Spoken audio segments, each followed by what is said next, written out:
বিসমিল্লাহির রহমানির রহিম। ভাই ও বোনেরা, যে যেখান থেকে আমাকে দেখছেন এবং শুনছেন, আপনাদের সবাইকে আমার সালাম, আসসালামু আলাইকুম। আশা করি আপনারা ভালো আছেন, আমিও ভালো আছি। UK property gossip by Tasmina YouTube চ্যানেলের পক্ষ থেকে জানাই শুভেচ্ছা। আজ সেপ্টেম্বর মাসের 6 তারিখ শুক্রবার 2024। এই মুহূর্তে লন্ডনের তাপমাত্রা আছে 19 ডিগ্রি সেলসিয়াস। বিগত দিনগুলো বেশ গরম ছিল, কিন্তু আজ 20 ডিগ্রি সেলসিয়াসের নিচে তাপমাত্রা চলে এসেছে, বিধায় শরীরে হালকা কোট পড়েছি।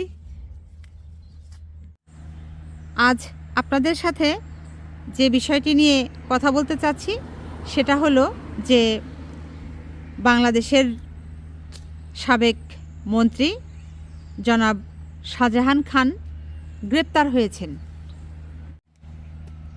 আজ এই সাবেক নৌপরিবহন মন্ত্রী জনাব শাহজাহান খানকে আদালতে হাজির করা হয় এবং 7 দিনের রিমান্ড চাওয়া হয়। সাবেক এই নৌপরিবহন মন্ত্রী শাহজাহান খানকে আজ বেলা 3টার পর কড়া নিরাপত্তার ভেতরে তাকে মাথায় হেলমেট পরিয়ে এবং বুলেট প্রুফ জ্যাকেট পরিয়ে হাজতখানা থেকে আদালতের এজলাস কক্ষে নিয়ে আসা হয়। এবার আসা যাক, কী অপরাধের কারণে, কী পাপের কারণে একে গ্রেপ্তার করা হলো। রাজধানী ঢাকার ধানমন্ডি থানায় তার নামে একটি হত্যা মামলা হয়েছে। সেই হত্যা মামলার আসামি হিসাবে তাকে আপাতত গ্রেপ্তার দেখানো হয়েছে। যিনি হত্যার শিকার হয়েছেন তিনি একজন কিশোর, তার নাম কিশোর আব্দুল মুতালিব, যার বয়স 14 বছর বয়স ছিল। তাকে হত্যার দায়ে এই সাবেক মন্ত্রী শাহজাহান খানকে আসামি করা হয়েছে, মামলা দায়ের হয়েছে।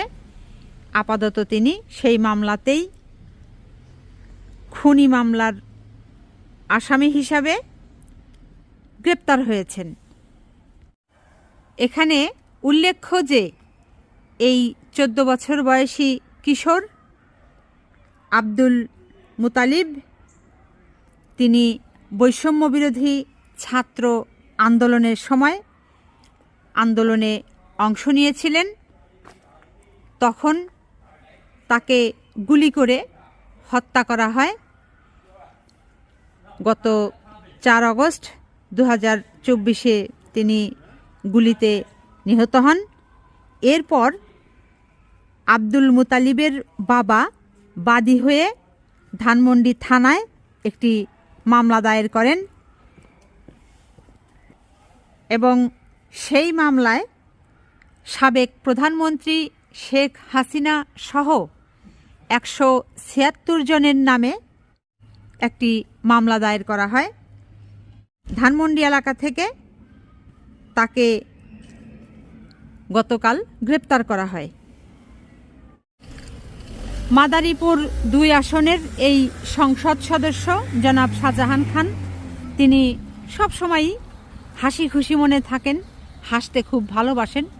অনেক সময় ঝড়ের কবলে নদীপথে নৌকা ডুবি হয়েছে, লঞ্চ ডুবি হয়েছে, স্টিমার জাহাজ ইত্যাদি ডুবে গেছে, শত শত মানুষ মারা গেছে, মানুষের প্রাণহানি ঘটেছে। ওই সময়ে দেখা গেছে যে সাংবাদিকদের বিভিন্ন প্রশ্ন উত্তরে তিনি হেসে হেসে জবাব দিচ্ছেন। এই মৃত মানুষদেরকে নিয়েও উনি যখন কথা বলতেন তখনও 2 গাল ফুলিয়ে হেসে হেসে দাঁত বের করে কথা বলতেন। তো আজ আমার খুব জানতে ইচ্ছা করছে যে ওনাকে যখন হত্যা মামলার আসামি হিসাবে আজ ঢাকাতে গ্রেপ্তার করা হলো, আদালতে নেওয়া হলো, এজলাস কক্ষে নেওয়া হলো, তখনও কি উনি হাসতেছিলেন? যদি ওনার মুখে কেউ হাসি দেখে থাকেন তাহলে অবশ্যই কমেন্ট করে আমাকে জানাবেন প্লিজ। আরও যে সামনে কত মামলা হবে, কেবল তো খেলা শুরু হয়েছে। পাপ ছাড়ে না বাপকে। তো আজ এখানেই শেষ করব। সবাই ভালো থাকবেন, সুস্থ থাকবেন এবং আমার জন্য দোয়া করবেন। আমার এই চ্যানেলটিতে লাইক, কমেন্ট, শেয়ার এবং সাবস্ক্রাইব করবেন। আসসালামু আলাইকুম, আল্লাহ হাফেজ।